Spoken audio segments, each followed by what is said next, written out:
Hi అండి. నమస్తే. ఎలా ఉన్నారు అందరూ? ఈ మధ్య కాలంలో ఫోన్ ఆన్ చేస్తే ఒకటే ఒకటి వినిపిస్తుంది. Online shopping. అంటే సామాన్లు కాదండి. పప్పులు, ఇలాగా మసాలా పొడులు, పచ్చళ్ళు, ఊరగాయ పచ్చళ్ళు, సాసులు, ఇంకా రకరకాలు పసుపు, కారం, ధనియాల పొడి, హోమ్ మేడ్ అని చెప్పి రకరకాలు అమ్ముతున్నారు. కాస్ట్ మాత్రం చూస్తున్నారు అసలకి. ఎంతెంత కాస్ట్ ఉందో. మనకి ఇంట్లో రూ. 10తో అయిపోయేదానికి అక్కడ రూ. 100 కాదు, 500 అవుతుంది. కానీ క్వాంటిటీ వచ్చేసి కొద్దిగా వస్తుంది. అదే మనం ఇంట్లో చేసుకుంటే చాలా వస్తుంది. సాయంత్రము మధ్యాహ్నము ఒక్క గంట టైం ఇచ్చుకున్నామంటే మనం అన్నీ రెడీ చేసుకోవచ్చు వారానికి సరిపడా. ఇప్పుడైతే నేను రాగి బాదం జావా చేస్తున్నాను. ఆఖరికి ఇది కూడా అమ్ముతున్నారండి.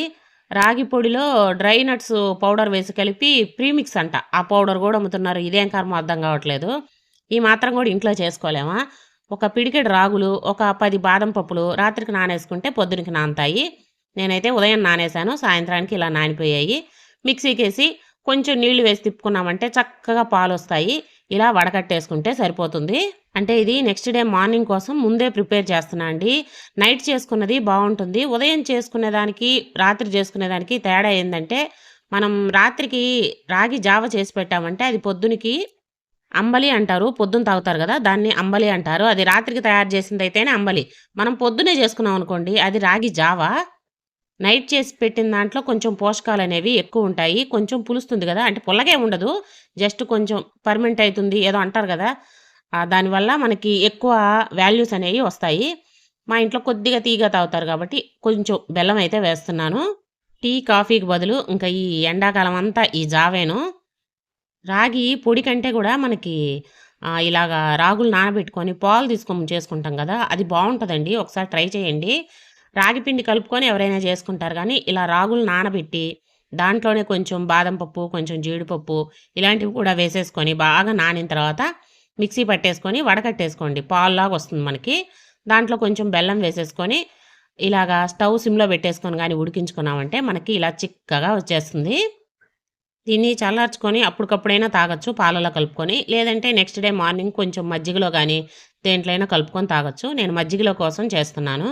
పొద్దున్నే మా వారు షాప్కి వెళ్తారు కదా, కొంచెం తాగేసి వెళ్తారని చేస్తున్నాను. ఇంకా ఉదయం అయితే పసుపు కొమ్ములు ఇలా నానబెట్టేశాను. పసుపు కొమ్ములు కొంచెం ఎక్కువసేపు నానాలండి. కుదిరితే నైట్ అయినా నానబెట్టుకోండి. నేను ఉదయాన్నే లేవంగానే పసుపు కొమ్ములు నానేసేసాను, ఒకసారి కడిగి ఇంకా రోట్లో వేసేసి ఒక్కలు ముక్కలు దంచేసి తర్వాత మిక్సీ పట్టేసుకుంటాను. చాలామంది ఏంటంటే డైరెక్ట్గా పసుపు కొమ్ములు మిక్సీకి వేసేసుకుంటే పొడి అవుతుంది కదా అనుకుంటారు. కానీ చాలామంది, నాకు కూడా డౌట్ అండి, మిక్సీ పట్టేసుకుంటే బ్లేడ్లు ఇరిగిపోతాయేమో డౌట్ నాకు. అంటే గట్టిగా ఉంటాయి కదా పసుపు కొమ్ములు, మనం మిక్సీలో అలాగే వేసేసాం అనుకోండి బ్లేడ్లు ఇరిగిపోవా? నేనైతే 6 నెలలకు ఒకసారి ఇలా పసుపు కొమ్ములు నానబెట్టుకొని ఒక ముక్క దంచేసుకొని మిక్సీకి పట్టి ఫ్యాన్ కింద ఆరబెడతాను. ఒక రోజుకి ఆరిని అనుకోండి, దాన్ని మళ్ళీ జల్లి పోసేసుకొని మిగతా నూకలాగా వస్తుంది కదా, దాన్ని కూడా ఇంకొకసారి తిప్పేసుకుంటే మనకి ఒక 6 నెలలు పసుపు కుంక లోటే ఉండదు. అంటే ఫేస్కి అప్లై చేసుకునేదానికైనా దేనికైనా బాగుంటుంది. కూరల్లోకైనా ఎప్పుడన్నా జలుబు చేస్తే ఆవిరి పట్టుకునేదానికి అన్నిటికీ పనికొస్తుందండి. మనకి ప్యాకెట్ పసుపు అనుకోండి, ఫేస్కి కానీ అప్లై చేసుకున్నామంటే మొహం మండుద్ది. ఇదండి ఇలా మిక్సీ పట్టేసుకొని ఇలా ప్లేట్లో పోసుకొని ఫ్యాన్ కింద పెట్టేస్తాను. టేబుల్ మీద పెట్టేస్తే పొద్దున కల్లా బాగా ఆరిపోతుంది. మళ్ళీ ఇంకొకసారి పట్టేసుకుంటే మనకి మెత్తగా పొడి వస్తుంది. డబ్బాలో వేసి పెట్టుకుంటే సరిపోతుంది. పిల్లలకి హాఫ్ డే స్కూల్స్. పాపకైతే అసలు ఫుల్ డే, అంటే ఎగ్జామ్స్ అయిపోయినాయి కదా, ఇంక ఇంట్లోనే ఉంది. ఆమెను బీటెక్కో డిగ్రీయో ఏడన్నా జాయిన్ చేయాలా. ఈ 4 నెలలు ఇంట్లోనే ఉంటుంది. ఇంకా అబ్బాయికి అయితే హాఫ్ డే స్కూల్ కాబట్టి ఇంకా నా వెనకాలే తిరుగుతుంటారు. అండి టమాటా సాస్ కావాలంటే వీళ్ళకి, ఇంక అందుకని టమాటాలు ఇప్పుడు రేట్ తక్కువ కదా, టమాటాలు కూడా తెప్పించి ఇంకా కొద్దిగా చట్పటాగా ఉంటే బాగుంటుందండి మసాలా ఫ్లేవర్ తోటి. నేను ఒక 2 ఎండుమిరపకాయలు, ఒక 4 లవంగాలు, ఒక కొద్దిగా దాల్చిన చెక్క ముక్క వేసేసి కుక్కర్ అయితే పొయ్యి మీద పెట్టేశాను. ఒక 3 విజిల్స్ వస్తే సరిపోతుంది. ఇంకా వీళ్ళు ఏందో స్నాక్స్ తెచ్చుకున్నారు. ఇవి చూస్తే నా చిన్నప్పుడు నేను తిన్నవండి. మీకు తెలుసా తెలియదా, కనిపిస్తుందా నేనేం చూస్తున్నాను? రేగ్గాయలు గుజ్జులాగా చేసి అది ప్యాకింగ్ చేసి అమ్ముతారు కదా, బెల్లం వేసి రేగ్గాయలు ఉడకపెట్టి దాన్ని ప్యాక్ చేసి అమ్ముతారు. చిన్నప్పుడు స్కూల్ దగ్గర కొనుక్కునే వాళ్ళము. ఇప్పుడు ఎక్కడో దొరికాయంట, మా అమ్మాయి తీసుకొని వచ్చింది. ఇవి చూడంగానే చిన్నప్పుడు మేము తిన్నవి గుర్తొచ్చినాయండి. ఇప్పుడు ఏమైనా స్నాక్స్ కొనుక్కోవాలంటే ఓ రేట్ చాలా అవుతుంది. అప్పుడైతే రూపాయి, రూ. 2, రూ. 1 కూడా వచ్చాయి, పావలా రూ. 1 కూడా వచ్చాయి. 90s కిడ్స్ అంటారు కదా, ఆ బ్యాచ్ మంది. ఎన్ని రకాల స్నాక్స్ కొనుక్కునేవాళ్ళము. అయన్నీ గూడా హెల్తీగానే ఉండేయి. ఇప్పుడు ఏయి తిన్నా రూ. 10, 20, 50, 100 పెట్టి కొనాల్సొస్తుంది. పిల్లలకి స్నాక్స్ అంటే డబ్బులియ్యాల్సొస్తుంది ముందు. మాకైతే రూపాయి, రూ. 2 చేతిలో పెట్టి పంపించేవాడు మా నాన్న. అవే దాచిపెట్టుకొని జామెట్రీ బాక్స్‌లో పెట్టుకొని ఎప్పటికో కొనుక్కునేవాళ్ళము. ఇప్పుడు పిల్లలకైతే రోజు స్కూల్‌కి పోయేటప్పుడు 10, 20 స్నాక్స్ ఇస్తానే ఉండాలా, లేదంటే చాక్లెట్‌లో, బిస్కెట్‌లో పెట్టి పంపియాలా. ఇవన్నీ కూడా ఈరోజు ఈవినింగ్ నుంచి నైట్ పడుకునేలోపు అన్నీ చేసి పెట్టుకున్నానండి. పప్పుల పొడి, కొబ్బరి పొడి, పులుసుల్లోకి రసం పొడి అన్నీ అయిపోయాయి. ఇంకా అన్నీ కూడా చేసి పెట్టుకుంటున్నాను. ఇప్పుడైతే కొబ్బరి కారం చేస్తున్నాను. అంటే వేపుళ్ళలోకి మా ఇంట్లో అయితే ఇంకా ఇడ్లీ పిండి అట్టేసిన, దోస పోసిన గబుక్కున ఏం లేకపోతే ఇలా కొబ్బరి కారం వేసుకొని తినేస్తారు.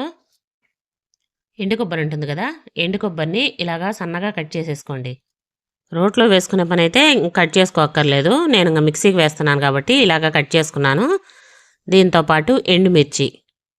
ఫస్ట్ అయితే కొబ్బరి కారం చేస్తున్నానండి. ఒక 2 గుప్పెళ్ళు కొబ్బరి ముక్కలు వేసేసుకోండి. తర్వాత ఎండుమిరపకాయలు.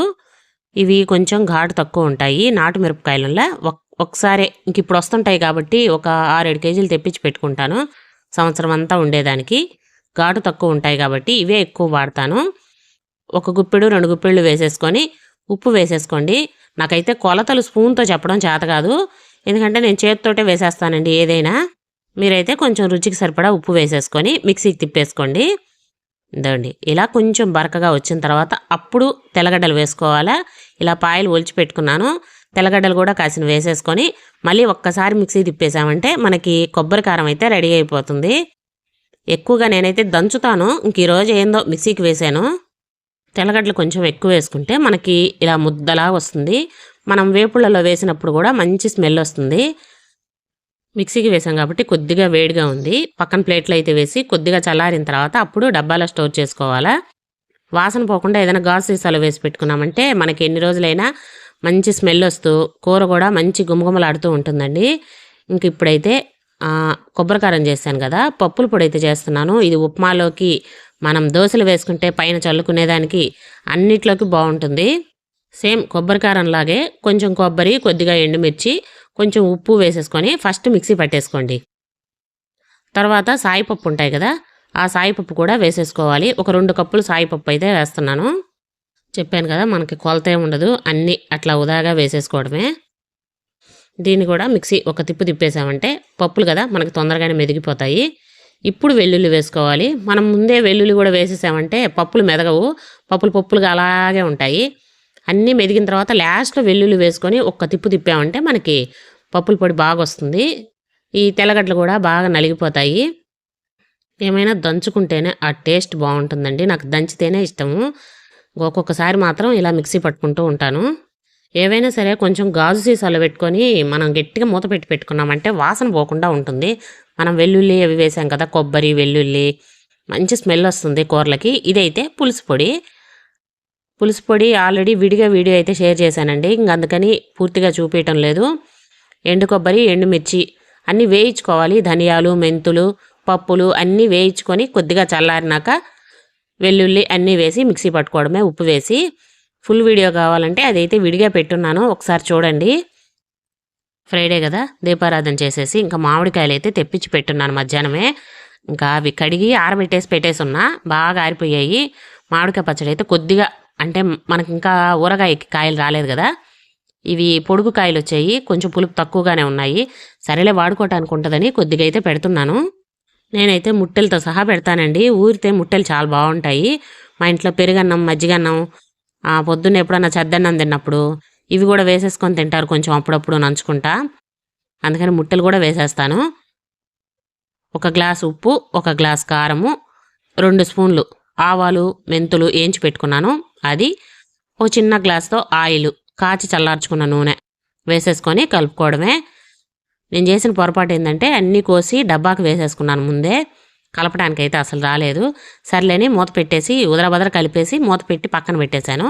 ఇంకా పొద్దున్నే అయితే ఇంకా నేను కలపకుండానే అది ఊటొచ్చేసి అంత చక్కగా ఇలా కలిసిపోయింది. ఒకసారి తిప్పేసి డబ్బాలు అయితే ఇంకేది 1 వారం పక్కన పెట్టేశానంటే వేసుకోనాటికి బాగుంటుంది.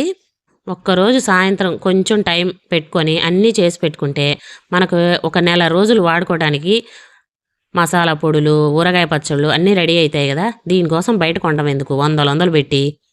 ఇలా పిల్లలతో ఆడుతూ సరదాగా నేనైతే అన్నీ చేసి పెట్టేసుకున్నానండి. వీడియో నచ్చితే లైక్ చేసి, షేర్ చేసి, సబ్స్క్రైబ్ చేసుకోండి. నా రెసిపీస్ ఎలా ఉన్నాయనేది ప్లీజ్ కామెంట్ చేయడం మాత్రం మర్చిపోకండి. మళ్ళీ ఇంకో వీడియోలో కలుద్దాం. Thank you. బాయ్.